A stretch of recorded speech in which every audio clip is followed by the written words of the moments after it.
براونيز احسن من ديال المحلات. السلام عليكم دقيقاتي، كي دايرين؟ بخير؟ كي دايرين مع الصحه؟ لاباس عليكم؟ كلشي مزيان؟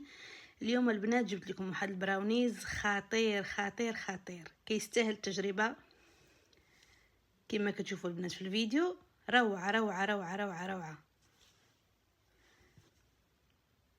شوفوا دوك الطريفات ديال الكركاع، شو تبارك الله ما شاء الله، شو احسن من ديال المحلات، احسن من ديال المحلات دقيقاتي، ثقوا بيا.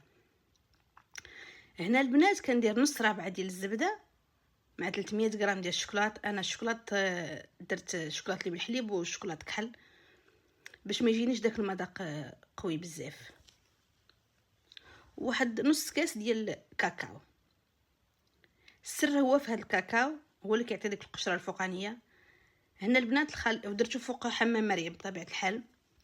هنا البنات واحد البول عندي 4 ديال البيضات، كاس ونص ديال السكر، نص كاس ديال الزيت، وكندربهم مزيان حتى كيولي الخليط بيد.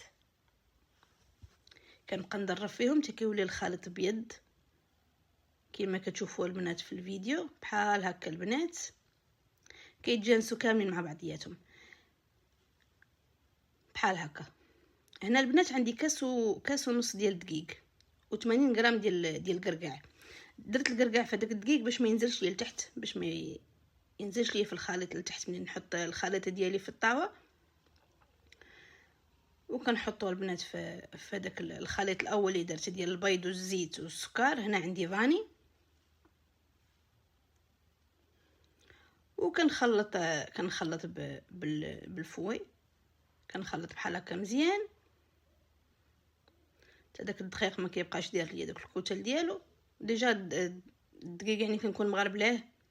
هنا البنات كما كتشوفوا داك الشوكولاط وديك الزبده وداك الكاكاو دابو بحال هكا. كنخليهم حتى كيبردوا شويه عاد باش كنزيدهم فوق الخليط ديالي الاول بحال هكا. هنا كانت غطيح لي جباني كنت تقول لي غنعمر شوكولاط، ولكن ماشي مشكل، عتقت الموقف. كما كتشوفوا دقيقاتي بحال هكا. كنخلط الخليط مزيان باش داك الشوكولاط يتجانس ليا مع المقادير الاولى اللي درت. كما كتشوفوا كنهز من التحت ونطلع الفوق باش داك الهواء ديالها ما يخرجش ليا بزاف، لحقاش حاجتي بداك الهواء يبقى في الكيك. هنا البنات عندي الطاوه درت فيها ورق الطهي، وغنحط الخليطه ديالي. هي كتجي رقيقه شويه، ما كتجيش غليظه بزاف، ما فيها لا خميره لا والو، ما فيهاش الخميره. دقيقاتي ثقوا بيا كيف ما ديال المحلات، ما نقولش لكم على المذاق روعه روعه روعه.